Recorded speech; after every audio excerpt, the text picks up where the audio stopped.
তো বন্ধুরা, আবার চলে এলাম একটা নতুন ব্লগ নিয়ে। তোমাদের সামনে হাজির হলাম আবার একটা নতুন ভিডিওর সাথে। ব্লগের থাম্বনেল দেখে আর ভিডিওর শুরুটা দেখে নিশ্চয়ই বুঝতে পেরেছো আজকের ব্লগটা আমরা কোথায় গেছিলাম বা কি নিয়ে আমরা করতে চলেছি। হ্যাঁ, ইকো পার্ক, ঠিকই ধরেছো। তো ইকো পার্ক ঘোরনি এরকম কেউ তো কলকাতায় বা তথা পশ্চিমবঙ্গে আছে বলে আমার মনে হয় না। সবাই একবার হোক বা তার বেশিবার অনেকে ইকো পার্কে অবশ্যই গেছে। ইকো পার্ক সম্বন্ধে নতুন করে আর কি বা বলবো। পশ্চিমবঙ্গের তথা ভারতবর্ষের মনে হয় যতগুলো বৃহৎ পার্ক আছে তার মধ্যে এটা একটা অন্যতম। শুনেছি নাকি 450 একর জমি নিয়ে ইকো পার্কটা বিস্তৃত, অন্তত গুগল বাবা তো তাই বলছে। আর আমরা এই নিয়ে প্রায় 3বার মতো ইকো পার্কে গেলাম। মাঝে মধ্যে ইচ্ছা হলে চলে যাওয়া হয়, একটু ঠান্ডা পড়লেই তখন মনে হয় যে কোথায় ঘুরতে যাব। তো প্রথমেই যেটা মনে পড়ে ইকো পার্কের কথা মনে পড়ে যায়। তো এইবারও একটু ঠান্ডা ঠান্ডা আবহাওয়া আসাতেই আমরা একদিন সকালবেলা চলে গেছিলাম ইকো পার্কে। তো আজকে তোমাদের সেই গল্পটাই শোনাবো। ও সরি, গল্প তো বলা যাবে না, ব্লগ। তো সেই ব্লগটাই তোমাদের সামনে হাজির করব, যে আমরা ইকো পার্কে কি কি করেছিলাম, সারাদিন কিভাবে স্পেন্ড করেছিলাম, কতটা আনন্দ করেছিলাম, কি কি খাওয়া দাওয়া করেছিলাম। তো সেই নিয়েই আজকে আমাদের এই ব্লগ। তো আবারও তোমাদের সবাইকে একবার ওয়েলকাম জানাচ্ছি আমাদের চ্যানেল দ্য এপিক শর্মিষ্ঠায়। তো তোমরা জানো ইকো পার্কে ঢোকার জন্য 4 থেকে 5খানা গেট আছে। তো এতটাই বড় পার্কটা যে পুরোটা পায়ে হেঁটে ঘোরাটা না একদিনে মনে হয় সম্ভব না। তো আমরা ওই জন্যে এর আগের বার 3 নম্বর গেট দিয়ে ঢুকেছিলাম, তো এইবার গিয়ে আমরা 2 নম্বর গেট দিয়ে ঢুকলাম। 3 নম্বর গেট দিয়ে ঢুকলে পরে ওই 7 ওয়ান্ডার্স যেটা আছে একদম সেটা গেটের সামনেই রয়েছে। তো এইবার আমরা 2 নম্বর গেট দিয়ে ঢুকলাম। 2 নম্বর গেট দিয়ে ঢুকলে পরে সামনেই পেয়ে যাবে তোমরা লেকটা। যারা বোটিং করতে ভালোবাসো তারা এই গেট দিয়ে ঢুকলে অনেকটা সুবিধা পাবে। তো আমরা ঢুকে বেশ একটু বেলা হয়ে গেছিলো আমাদের ঢুকতে, সেই কারণে খিদেটাও পেয়ে গেছিলো। তো ঢুকে ভাবছিলাম যে খাওয়া দাওয়ার পর্বটা আগে মিটিয়ে ফেলি। আর পিঠে করে ওই খাওয়ার নিয়ে ঘুরতে বেশ ভারীও হয়ে গেছে ব্যাগটা। তো খাওয়া দাওয়াটা কমপ্লিট করে নিলে পিঠের ব্যাগটা হালকা হয়ে যায় আর পেটটা একটু ভর্তি হয়। তো যাই হোক, আমরা একটা সুন্দর ছোট্ট কেক নিয়ে গেছিলাম আমাদের পিকনিকটাকে সেলিব্রেট করব বলে। তো প্রথমেই আমরা গিয়ে কেকটা কেটে নিলাম।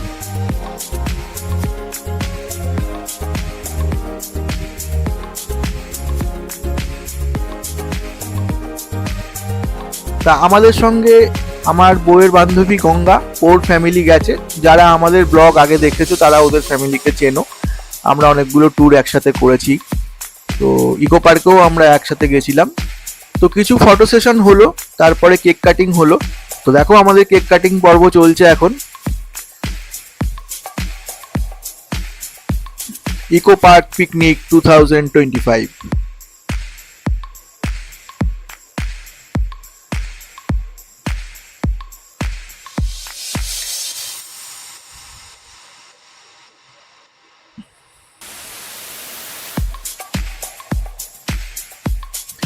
কেক কাটিং হয়ে যাওয়ার পরেই ওই যে বললাম অনেকটা বেলা করে আমরা ঢুকেছি, তো খিদেটা বেশ ভালোই পেয়ে গেছে।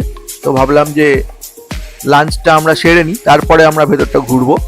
তো আমাদের লাঞ্চে মেনু ছিল বাসন্তী পোলাও, তার সঙ্গে চিকেন কষা, কষা আলুর দম, আর কেক তো আগেই আমরা খেয়ে নিলাম। তো ঢুকে বেশি দেরি না করে খাওয়া দাওয়াটা আগে সেরে নিলাম। খুব সুন্দর খাওয়ার আয়োজন, রান্নাবান্নাও খুব ভালো হয়েছে। শর্মিষ্ঠা আর গঙ্গা দুজনে মিলেই রান্নাটা করেছে। তো খাওয়া দাওয়ার পার্ট কমপ্লিট করলাম, ব্যাগটা অনেকটা হালকা হলো, পেটটা ভারী হলো। তো এইবার আমরা গুটি গুটি পায়ে ভেতরটা যতটা সম্ভব ঘোরা পসিবল, পুরো এরিয়াটা তো একদিনে কভার করা যায় না, তো বেরিয়ে পড়লাম সেই দিকে। আর আমাদের তো জানো কিছু শর্টস বানাতে হয়। তো কিন্তু শর্টস কোথায় বানাবো, এতটাই ভিড় হয়েছে যে একটু ফাঁকা জায়গা আমরা কিছুতেই পাচ্ছি না যে কোথায় একটু শর্টস বানানো যায়।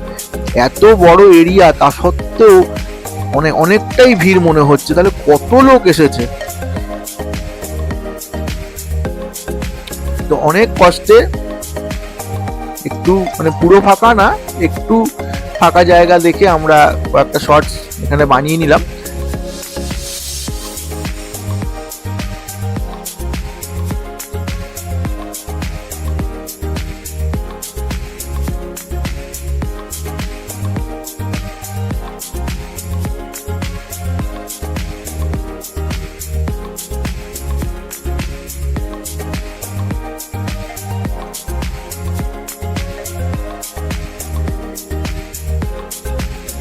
দেখো কি অস্বাভাবিক ভিড় হয়েছে, তোমরা সবাই জানো কতটা বড় এই পার্কটা, তারপরেও যদি এই রকম লোকের সমাগম দেখা যায় তাহলে কতটা ভিড় হয়েছে তোমরা গেস করতে পারছো।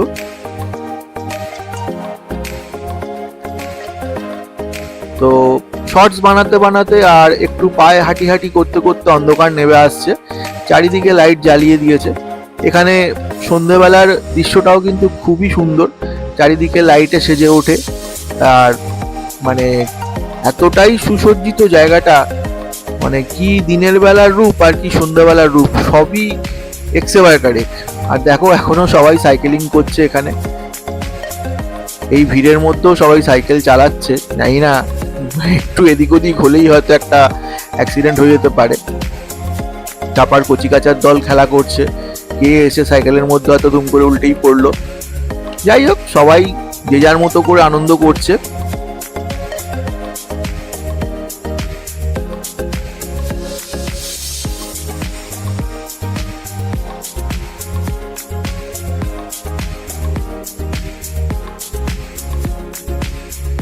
আমরা এর আগে যেহেতু ইকো পার্কে এসেছি একবার দুবার, তখন বোটিং বলো সাইকেলিং বলো সবই করেছিলাম, সেই জন্য এইবার আর ইচ্ছা করছিল না ওসব করতে। আর এতটাই ভিড়, বোটিং করতে গেলে তার যা লম্বা লাইন সেখানে দাঁড়াতে হবে, আর সাইকেলিং করাটাও খুব রিস্কের কাজ এখানে এত ভিড়ভাট্টার মধ্যে। সেই জন্য এইবার আর আমরা ওইগুলোর মধ্যে যাইনি, পায়ে হেঁটেই দেখো কি মারাত্মক ভিড়ের মধ্যে কোথায় সাইকেলিং করবে, কারোর যদি একটা লেগে যায় ব্যাস ঝামেলা অশান্তি শুরু হয়ে যাবে। এর মধ্যে কি উচিত সাইকেলিং করা, সেই জন্য সেই রিস্কটা নিইনি। তো সেভেন ওয়ান্ডার্সে আমরা এবার ভেবেছিলাম ঢুকবো না, তো বাবান বললো কিছু ফটোশ্যুট করার আছে, যার জন্যে ওই বেরোনোর একটু আগে দেখো সন্ধে হয়েই গেছে পুরো, এই সময় আমরা মানে জাস্ট কিছু ফটো তোলার জন্য সেভেন ওয়ান্ডার্সের ভেতরে ঢুকেছিলাম। তোমরা জানো এখানে ঢোকার জন্য আলাদা টিকিট কাটতে হয়, এর ভেতরে 30 টাকা করে এন্ট্রি ফি। তো ঢুকলাম, যেহেতু ওর কিছু ফটোশ্যুট করার ছিল।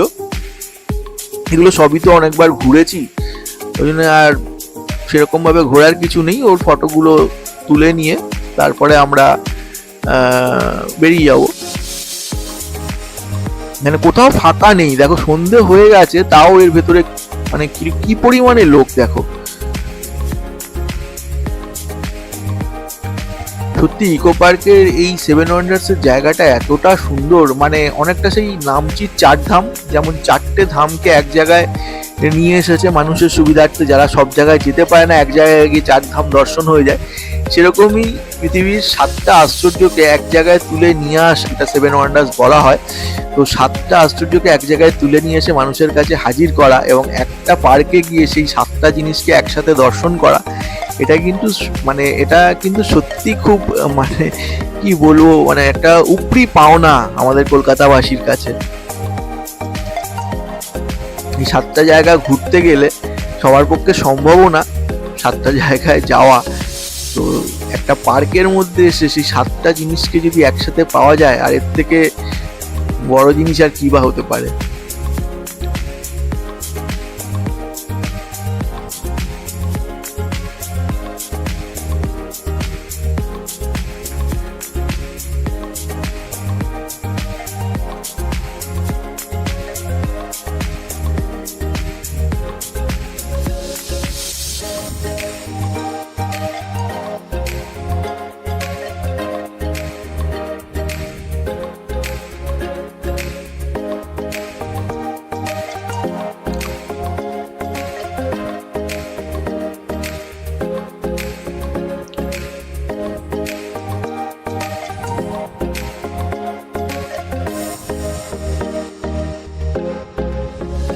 তো সেভেন ওয়ান্ডার্স থেকে বেরিয়ে এবার অনেকটাই দেরি হয়ে যাচ্ছে, বাড়ি ফিরতে হবে। আমরা আস্তে আস্তে গেটের দিকে 2 নম্বর গেট দিয়ে আমরা ঢুকেছিলাম, এবার আমরা 3 নম্বর গেট দিয়ে বেরোবো।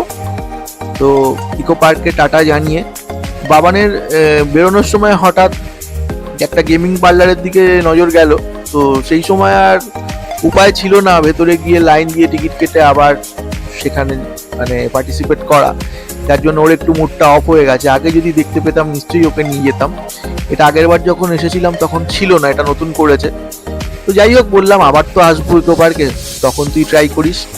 আজকে বাড়ি ফিরতে হবে। বাইরে এত লোক যখন গাড়ির জন্য বিশাল লাইন পড়বে, গাড়ির বিশাল ডিমান্ড, গাড়ি পাওয়া মুশকিল হবে, সেজন্য বেশি দেরি না করাই ভালো।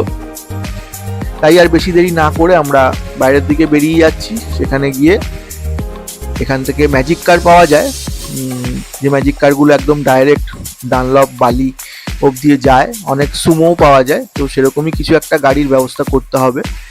যাই হোক, আজকে সারাদিন বেশ ভালোই কাটলো, অনেক এনজয় করলাম, তোমাদের সাথে পুরোটাই শেয়ার করলাম। যদি তোমাদের ভালো লাগে অবশ্যই লাইক কমেন্ট করো, বন্ধুদের সাথে শেয়ার করো, আর যদি ভালো লাগে ভিডিওটা তাহলে আমাদের চ্যানেলটাকে সাবস্ক্রাইব করে দিও। তাহলে আমরা একটু আগ্রহ পাবো এরকম আরও মজার মজার ভিডিও তোমাদের সামনে নিয়ে আসার জন্য।